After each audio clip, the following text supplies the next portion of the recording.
दोस्तों, दुनिया में बहुत सी ऐसी रहस्यमयी चीजें और घटनाएं हैं जो आज तक एक मिस्ट्री ही बनी हुई है। जैसे कि श्राउड ऑफ ट्यूरिन पे आखिर जीसस क्राइस्ट की डेड बॉडी के निशान कैसे आए, और क्या तूतनखामुन का खंजर अंतरिक्ष से आया था? क्यों उसने वैज्ञानिकों को 100 साल तक ये मानने में मजबूर कर दिया कि ये खंजर इस दुनिया का है ही नहीं? सॉर्डर फैमिली के बच्चे आखिर रहस्यमय तरीके से कैसे गायब हो गए? क्या पॉलक सिस्टर्स का सच में पुनर्जन्म हुआ था? आखिर ज़ोडिएक किलर कौन था और क्यों इस कोड को आज तक कोई भी डिकोड नहीं कर पाया है? ऐसी कुछ मिस्ट्रीज आज हम जानने और उन्हें समझने की कोशिश करेंगे। तो आइए जानते हैं। 1. Shepherd's monument. इंग्लैंड में एक स्मारक है जिसे शेफर्ड्स मॉन्यूमेंट कहते हैं। इसे 1763 के आसपास बनाया गया था। इस मॉन्यूमेंट पर निकोलस बुसान की पेंटिंग बनी हुई है जिसे द आर्केडियन शेफर्ड्स कहते हैं। इस मॉन्यूमेंट के नीचे 10 अक्षर का एक कोड लिखा हुआ है जिसे आज तक कोई भी डिकोड नहीं कर पाया है। इवन मशहूर बायोलॉजिस्ट चार्ल्स डार्विन ने भी इस कोड को डिकोड करने की कोशिश की थी, लेकिन वो भी इसे डिकोड नहीं कर पाए। बहुत से थ्योरिस्ट का मानना है कि अगर इस कोड को समझ लिया गया तो ये हमें द होली ग्रेल तक ले जा सकता है। खैर 2 सेंचुरीज बीतने के बाद भी इस कोड को कोई डिकोड नहीं कर पाया है। इसे दुनिया का सबसे मुश्किल कोड और मिस्ट्री माना जाता है।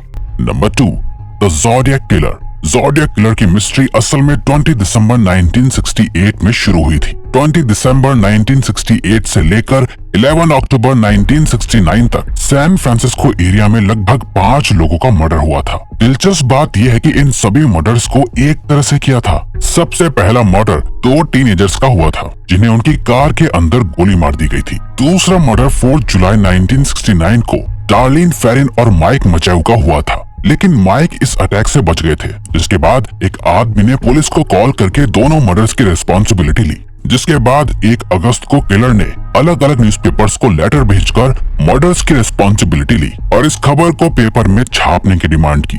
और इस लेटर में ही किलर ने अपना नाम ज़ोडिएक बताया था, लेकिन पुलिस की इन्वेस्टिगेशन में पता चला कि ये लेटर एक झूठ था। जिसके बाद 27 सितंबर को एक और मर्डर हुआ और इसके बाद 11 अक्टूबर को एक कैब ड्राइवर का मर्डर हुआ जिसको 3 बच्चों ने अपनी आंखों से देख लिया था, लेकिन उस वक्त किलर का चेहरा ढका हुआ था और केस आज भी एक मिस्ट्री है।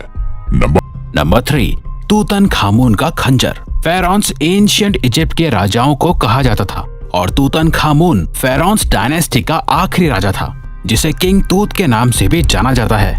तूतनखामुन की मम्मी पहली बार 1922 में इजिप्ट से डिस्कवर हुई थी। तूतनखामुन की मम्मी असल में 3 ताबूतों के अंदर दफन थी और जब तूतनखामुन की मम्मी को खोला गया था तब उसकी मम्मी ने गले में एक ताबीज पहना हुआ था और उनकी पूरी मम्मी सोने से बने हुए गहनों से ढकी हुई थी। साथ ही उसकी मम्मी के साथ 2 खंजर भी मिले थे जिसे पहली बार देखने में लगा कि इनमें से एक खंजर लोहे का था और दूसरा खंजर सोने का था। लेकिन कहानी बिल्कुल अलग थी क्योंकि पिछली हुई कुछ रिसर्चेस और खंजरों की इमेजेस से पता चला कि ये खंजर असल में लोहे का नहीं बल्कि इसमें किसी मीटियोराइट के मटेरियल का इस्तेमाल किया गया होगा। एक स्टडी के मुताबिक जिस तरह का निकल इन खंजरों को बनाने में इस्तेमाल किया गया है वो निकल अर्थ पर ओरिजिनेट यानी उत्पन्न ही नहीं होता है। ऐसा माना जाता है कि ये खंजर तूतनखामुन को दूसरी दुनिया के लोगों ने तोहफे में दिया होगा। यही वजह है कि आज तक ये पता लगाना नामुमकिन ही है कि आखिर तूतनखामुन का खंजर किसने बनाया होगा और इस खंजर को बनाने के लिए मटेरियल उन्हें कहां से मिला होगा।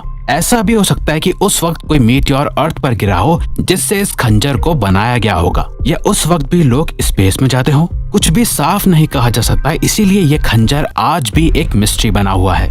नंबर 4, आखिर सॉर्डर चिल्ड्रन कहाँ हैं? सॉर्डर फैमिली की मिस्ट्री 1945 में क्रिसमस से पहले की रात को शुरू हुई थी। सॉर्डर फैमिली यूनाइटेड स्टेट्स के वेस्ट वर्जीनिया में एक छोटे से टाउन फेटविल में रहती थी। इस फैमिली में जॉर्ज सॉर्डर और जेनी सॉर्डर अपने 10 बच्चों के साथ रहते थे। जब सॉर्डर फैमिली को घर में आग लगने का एहसास हुआ तो वो सब अपनी जान बचाने के लिए बाहर भागे। जॉर्ज ने बाहर देखा कि उनके 5 बच्चे अभी भी बाहर नहीं आए हैं। वहीं घर को पूरी तरह से आग की लपटों ने घेर लिया था। जॉर्ज ने बच्चों को बचाने के लिए सीढ़ी ढूंढी, लेकिन उस वक्त सीढ़ी गायब थी और उन्हें वो नहीं मिली। जॉर्ज ने सोचा कि अपने ट्रक्स के ऊपर चढ़कर अपने बच्चों को खिड़की से बचा लूं, लेकिन उस वक्त उनका एक भी ट्रक स्टार्ट नहीं हुआ। और तो और जब जॉर्ज ने आग को बुझाने के लिए पानी ढूंढा तो सारा पानी उन्हें बर्फ में जमा हुआ मिला। जब जॉर्ज के पड़ोसियों ने फायर ब्रिगेड को कॉल करके बुलाने की कोशिश की तो किसी का भी फोन काम नहीं कर रहा था। आखिरकार घर ऐसे ही सुबह तक जलता रहा।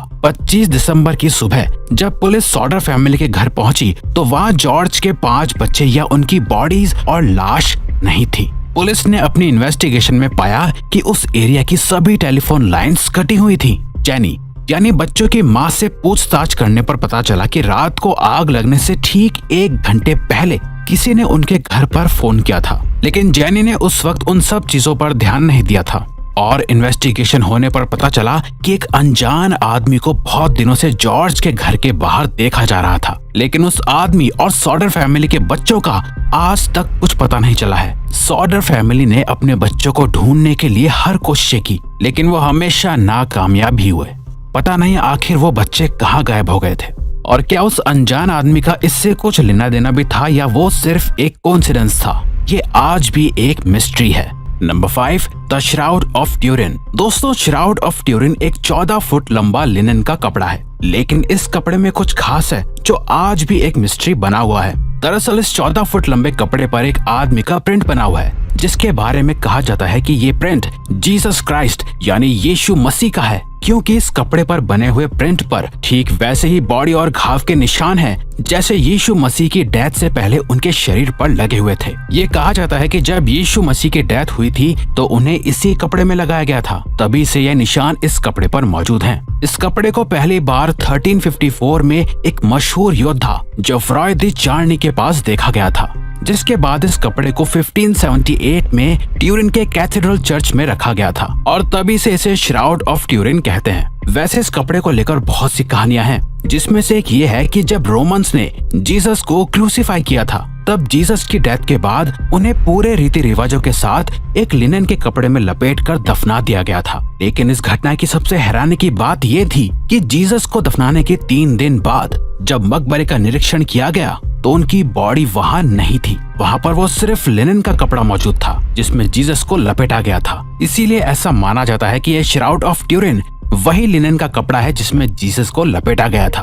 अब तक इस कपड़े की बहुत सी रिसर्च की जा चुकी है। रिसर्च में पता चला कि इस कपड़े पर कुछ लैटिन और ग्रीक भाषा के वर्ड्स लिखे हुए थे, जिससे ये पक्का हो गया था कि ये कपड़ा 2000 साल पुराना है। लेकिन जब इस कपड़े की कार्बन डेटिंग चेक की गई तो पता चला कि ये कपड़ा 1200 या 1300 ईस्वी का है, जिससे इस कपड़े का जीसस से कोई भी रिलेशन नहीं बन पा रहा था, और तभी से ये श्राउड ऑफ ट्यूरिन एक मिस्ट्री बना हुआ है। नंबर 6, क्या पॉलक सिस्टर्स पुनर्जन्म को सच साबित करती हैं? क्या आपको लगता है कि कोई मरने के बाद दोबारा जन्म ले सकता है? अगर आप डाउट में हैं, तो आज हम आपको ऐसी बहनों की कहानी बताने जा रहे हैं जो इस बात को सच साबित करने की पॉसिबिलिटीज बढ़ा देगी कि पुनर्जन्म होता है। दोस्तों, मई 1957 में चर्च जाते वक्त एक कार एक्सीडेंट में 3 बच्चों की मौत हो जाती है, जिसमें से एक 9 साल का लड़का था। 6 और 11 साल की 2 सगी बहनें। अपने बच्चों की मौत से पॉलक फैमिली पूरी तरह टूट जाती है, लेकिन इस घटना के 3 साल बाद पॉलक फैमिली में ही 2 जुड़वा लड़कियों का जन्म हुआ। पॉलक फैमिली अपने बच्चों को एक्सीडेंट में खोने के बाद इन लड़कियों के जन्म से बहुत खुश थी,